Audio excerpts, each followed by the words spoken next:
மும்மூர்த்திகளில் ஒருவரான பிரம்மதேவரே படைக்கும் கடவுளாக திகழ்கிறார். ஒவ்வொரு மனிதனின் தலையெழுத்தையும் இவர் தன் பிரம்மதண்டம் கொண்டு எழுதுகிறார் என்று நம்பப்படுகிறது. இவர் எழுதிய தலையெழுத்தை மாற்றும் வல்லமை இவருக்கு மட்டுமே உண்டு. ஆகையால் பிரம்மதேவனை வணங்கும் சமயத்தில் நாம் அவருக்குரிய மந்திரத்தை சொல்வதன் பயனாக அவர் நமக்கு பல நன்மைகளை புரிவார். இந்த மந்திரத்தின் பொருளாவது, வேதங்களை உருவாக்கிய பரம்பொருளே, ஹிரண்யன் எனும் பெயரை கொண்ட பிரம்மதேவரே, உங்களை நினைப்போருக்கு நன்மைகளை அள்ளித்தந்து காத்தருள்பவரே, உங்களை வணங்குகிறோம் என்பதாகும். பிரம்மதேவரை வணங்கும் சமயத்தில் இந்த மந்திரத்தை 108 முறை ஜபிப்பதன் மூலம் அவர் நம் வாழ்வில் உள்ள சிக்கல்கள் அனைத்திற்கும் ஒரு நல்ல தீர்வை கொடுப்பார். உங்கள் தலையெழுத்தை மாற்றும் மந்திரமாகவும் இது அமையும். உங்களுக்காகவும் உங்கள் குடும்பத்தினருக்காகவும் பிரம்மதேவரின் காயத்ரி மந்திரம் 108 முறை ஒலிக்க இருக்கிறது. இதனை கேட்டு அனைவரும் பயனடைவீர்.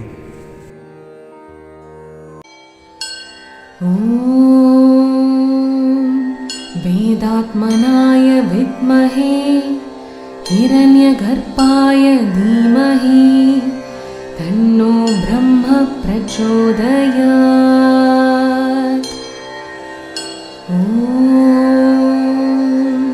वेदात्मनाय विद्महे हिरण्यगर्भाय धीमहि तन्नो ब्रह्म प्रचोदयात्।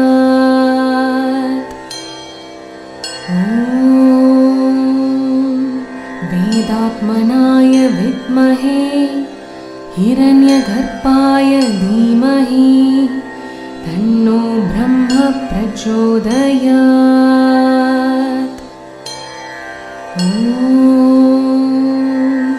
वेदात्मनाय विद्महे हिरण्यगर्भाय धीमहि तन्नो ब्रह्म प्रचोदयात्।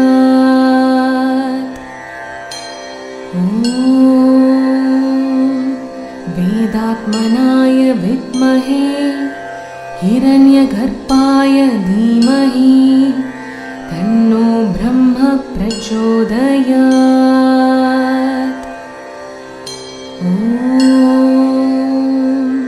वेदात्मनाय विद्महे हिरण्यगर्भाय धीमहि तन्नो ब्रह्म प्रचोदयात्।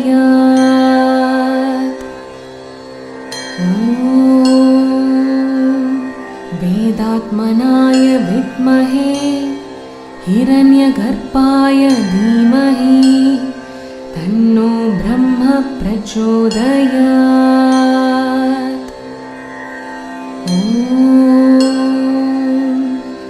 वेदात्मनाय विद्महे हिरण्यगर्भाय धीमहि तन्नो ब्रह्म प्रचोदयात्।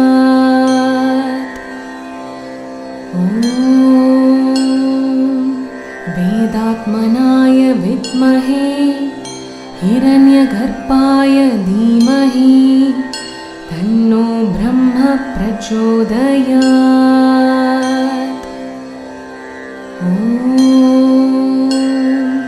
वेदात्मनाय विद्महे हिरण्यगर्भाय धीमहि तन्नो ब्रह्म प्रचोदयात्।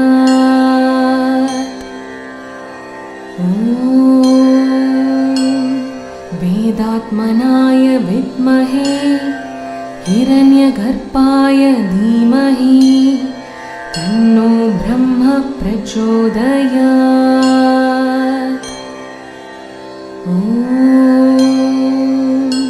वेदात्मनाय विद्महे हिरण्यगर्भाय धीमहि तन्नो ब्रह्म प्रचोदयात्।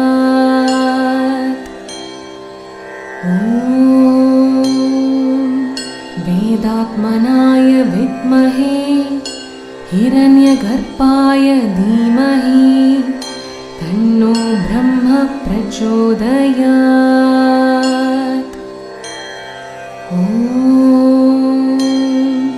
वेदात्मनाय विद्महे हिरण्यगर्भाय धीमहि तन्नो ब्रह्म प्रचोदयात्।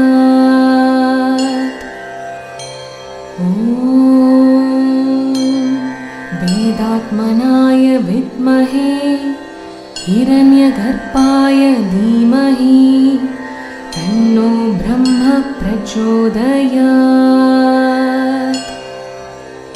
ॐ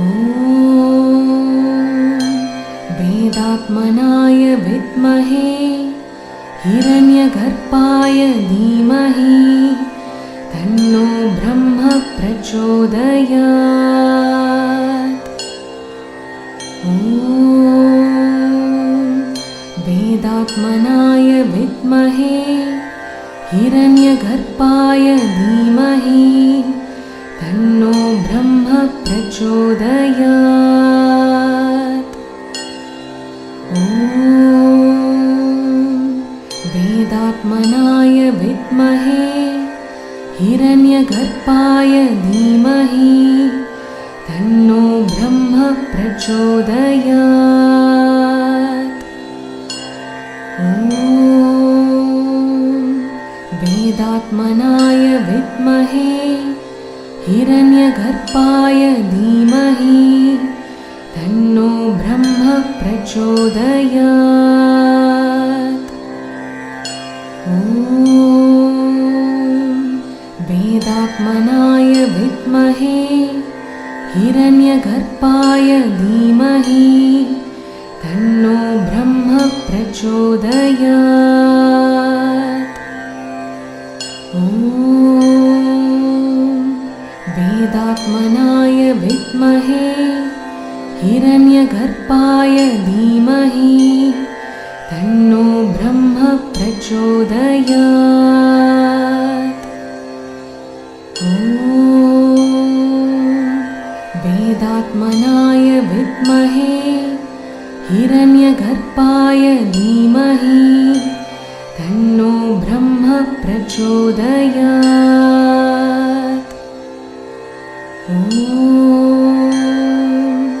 वेदात्मनाय विद्महे हिरण्यगर्भाय धीमहि तन्नो ब्रह्म प्रचोदयात्। ॐ वेदात्मनाय विद्महे हिरण्यगर्भाय धीमहि तन्नो ब्रह्म प्रचोदयात्। ॐ वेदात्मनाय विद्महे हिरण्यगर्भाय धीमहि तन्नो ब्रह्म प्रचोदयात्। ॐ वेदात्मनाय विद्महे हिरण्यगर्भाय धीमहि तन्नो ब्रह्म प्रचोदयात्। ॐ वेदात्मनाय विद्महे हिरण्यगर्भाय धीमहि तन्नो ब्रह्म प्रचोदयात्। ॐ वेदात्मनाय विद्महे हिरण्यगर्भाय धीमहि तन्नो ब्रह्म प्रचोदयात्। ॐ वेदात्मनाय विद्महे हिरण्यगर्भाय धीमहि तन्नो ब्रह्म प्रचोदयात्। ॐ वेदात्मनाय विद्महे हिरण्यगर्भाय धीमहि तन्नो ब्रह्म प्रचोदयात्। ॐ वेदात्मनाय विद्महे हिरण्यगर्भाय धीमहि तन्नो ब्रह्म प्रचोदयात्। ॐ वेदात्मनाय विद्महे हिरण्यगर्भाय धीमहि तन्नो ब्रह्म प्रचोदयात्। ॐ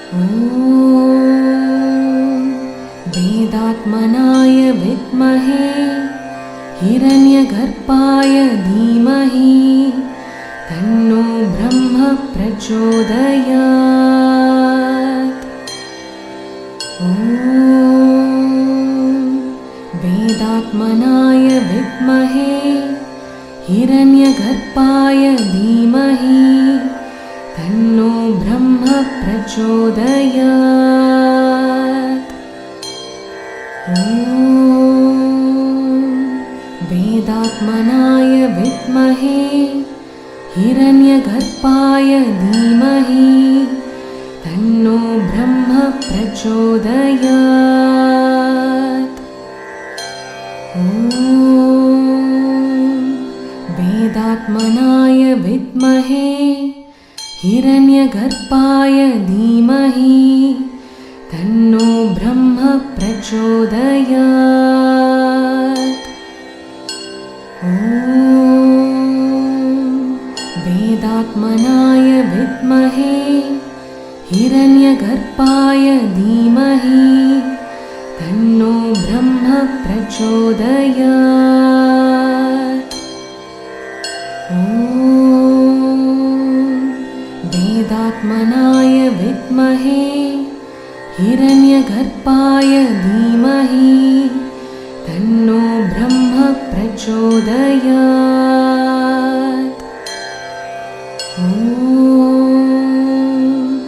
वेदात्मनाय विद्महे हिरण्यगर्भाय धीमहि तन्नो ब्रह्म प्रचोदयात्।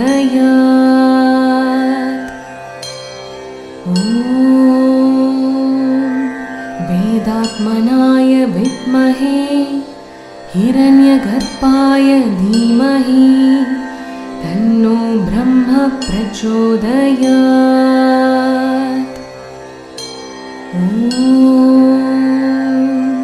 वेदात्मनाय विद्महे हिरण्यगर्भाय धीमहि तन्नो ब्रह्म प्रचोदयात्।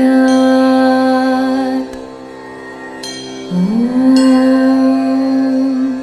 वेदात्मनाय विद्महे हिरण्यगर्भाय धीमहि तन्नो ब्रह्म प्रचोदयात्। ॐ वेदात्मनाय विद्महे हिरण्यगर्भाय धीमहि तन्नो ब्रह्म प्रचोदयात्। ॐ वेदात्मनाय विद्महे हिरण्यगर्भाय धीमहि तन्नो ब्रह्म प्रचोदयात्। ॐ वेदात्मनाय विद्महे हिरण्यगर्भाय धीमहि तन्नो ब्रह्म प्रचोदयात्। ॐ वेदात्मनाय विद्महे हिरण्यगर्भाय धीमहि तन्नो ब्रह्म प्रचोदयात्। ॐ वेदात्मनाय विद्महे हिरण्यगर्भाय धीमहि तन्नो ब्रह्म प्रचोदयात्। ॐ वेदात्मनाय विद्महे हिरण्यगर्भाय धीमहि तन्नो ब्रह्म प्रचोदयात्। ॐ वेदात्मनाय विद्महे हिरण्यगर्भाय धीमहि तन्नो ब्रह्म प्रचोदयात्। ॐ वेदात्मनाय विद्महे हिरण्यगर्भाय धीमहि तन्नो ब्रह्म प्रचोदयात्। ॐ वेदात्मनाय विद्महे हिरण्यगर्भाय धीमहि तन्नो ब्रह्म प्रचोदयात्। ॐ वेदात्मनाय विद्महे हिरण्यगर्भाय धीमहि तन्नो ब्रह्म प्रचोदयात्। ॐ वेदात्मनाय विद्महे हिरण्यगर्भाय धीमहि तन्नो ब्रह्म प्रचोदयात्। ॐ वेदात्मनाय विद्महे हिरण्यगर्भाय धीमहि तन्नो ब्रह्म प्रचोदयात्। ॐ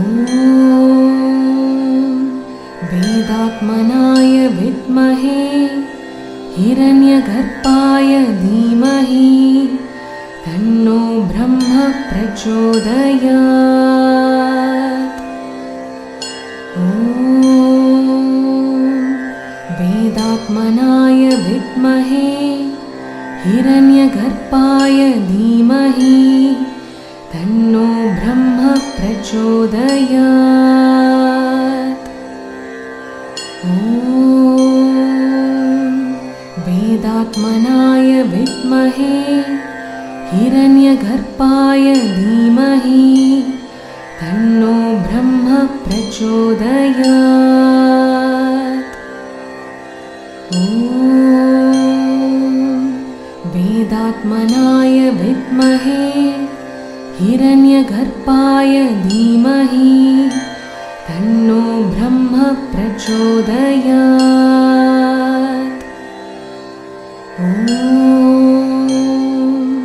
वेदात्मनाय विद्महे हिरण्यगर्भाय धीमहि तन्नो ब्रह्म प्रचोदयात्। ॐ वेदात्मनाय विद्महे हिरण्यगर्भाय धीमहि तन्नो ब्रह्म प्रचोदयात्। ॐ वेदात्मनाय विद्महे हिरण्यगर्भाय धीमहि तन्नो ब्रह्म प्रचोदयात्। ॐ वेदात्मनाय विद्महे हिरण्यगर्भाय धीमहि तन्नो ब्रह्म प्रचोदयात्। ॐ वेदात्मनाय विद्महे हिरण्यगर्भाय धीमहि तन्नो ब्रह्म प्रचोदयात्। ॐ वेदात्मनाय विद्महे हिरण्यगर्भाय धीमहि तन्नो ब्रह्म प्रचोदयात्। ॐ वेदात्मनाय विद्महे हिरण्यगर्भाय धीमहि तन्नो ब्रह्म प्रचोदयात्। ॐ वेदात्मनाय विद्महे हिरण्यगर्भाय धीमहि तन्नो ब्रह्म प्रचोदयात्। ॐ वेदात्मनाय विद्महे हिरण्यगर्भाय धीमहि तन्नो ब्रह्म प्रचोदयात्। ॐ वेदात्मनाय विद्महे हिरण्यगर्भाय धीमहि तन्नो ब्रह्म प्रचोदयात्। ॐ ॐ वेदात्मनाय विद्महे हिरण्यगर्भाय धीमहि तन्नो ब्रह्म प्रचोदयात्। ॐ वेदात्मनाय विद्महे हिरण्यगर्भाय धीमहि तन्नो ब्रह्म प्रचोदयात्। ॐ वेदात्मनाय विद्महे हिरण्यगर्भाय धीमहि तन्नो ब्रह्म प्रचोदयात्। ॐ वेदात्मनाय विद्महे हिरण्यगर्भाय धीमहि तन्नो ब्रह्म प्रचोदयात्। ॐ वेदात्मनाय विद्महे हिरण्यगर्भाय धीमहि तन्नो ब्रह्म प्रचोदयात्। ॐ वेदात्मनाय विद्महे हिरण्यगर्भाय धीमहि तन्नो ब्रह्म प्रचोदयात्। ॐ वेदात्मनाय विद्महे हिरण्यगर्भाय धीमहि तन्नो ब्रह्म प्रचोदयात्। ॐ वेदात्मनाय विद्महे हिरण्यगर्भाय धीमहि तन्नो ब्रह्म प्रचोदयात्। ॐ वेदात्मनाय विद्महे हिरण्यगर्भाय धीमहि तन्नो ब्रह्म प्रचोदयात्। ॐ वेदात्मनाय विद्महे हिरण्यगर्भाय धीमहि तन्नो ब्रह्म प्रचोदयात्। ॐ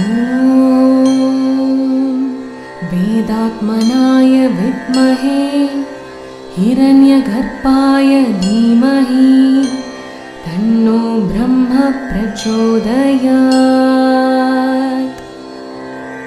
ॐ वेदात्मनाय विद्महे हिरण्यगर्भाय धीमहि तन्नो ब्रह्म प्रचोदयात्। ॐ वेदात्मनाय विद्महे हिरण्यगर्भाय धीमहि तन्नो ब्रह्म प्रचोदयात्। ॐ वेदात्मनाय विद्महे हिरण्यगर्भाय धीमहि तन्नो ब्रह्म प्रचोदयात्। ॐ वेदात्मनाय विद्महे हिरण्यगर्भाय धीमहि तन्नो ब्रह्म प्रचोदयात्। ॐ वेदात्मनाय विद्महे हिरण्यगर्भाय धीमहि तन्नो ब्रह्म प्रचोदयात्। ॐ वेदात्मनाय विद्महे हिरण्यगर्भाय धीमहि तन्नो ब्रह्म प्रचोदयात्। ॐ वेदात्मनाय विद्महे हिरण्यगर्भाय धीमहि तन्नो ब्रह्म प्रचोदयात्। प्रचोदयात्। ॐ वेदात्मनाय विद्महे हिरण्यगर्भाय धीमहि तन्नो ब्रह्म प्रचोदयात्। ॐ वेदात्मनाय विद्महे हिरण्यगर्भाय धीमहि तन्नो ब्रह्म प्रचोदयात्। ॐ वेदात्मनाय विद्महे हिरण्यगर्भाय धीमहि तन्नो ब्रह्म प्रचोदयात्। ॐ वेदात्मनाय विद्महे हिरण्यगर्भाय धीमहि तन्नो ब्रह्म प्रचोदयात्। ॐ वेदात्मनाय विद्महे हिरण्यगर्भाय धीमहि तन्नो ब्रह्म प्रचोदयात्। ॐ वेदात्मनाय विद्महे हिरण्यगर्भाय धीमहि तन्नो ब्रह्म प्रचोदयात्। ॐ वेदात्मनाय विद्महे हिरण्यगर्भाय धीमहि तन्नो ब्रह्म प्रचोदयात्। ॐ वेदात्मनाय विद्महे हिरण्यगर्भाय धीमहि तन्नो ब्रह्म प्रचोदयात्। ॐ वेदात्मनाय विद्महे हिरण्यगर्भाय धीमहि तन्नो ब्रह्म प्रचोदयात्। ॐ वेदात्मनाय विद्महे हिरण्यगर्भाय धीमहि तन्नो ब्रह्म प्रचोदयात्।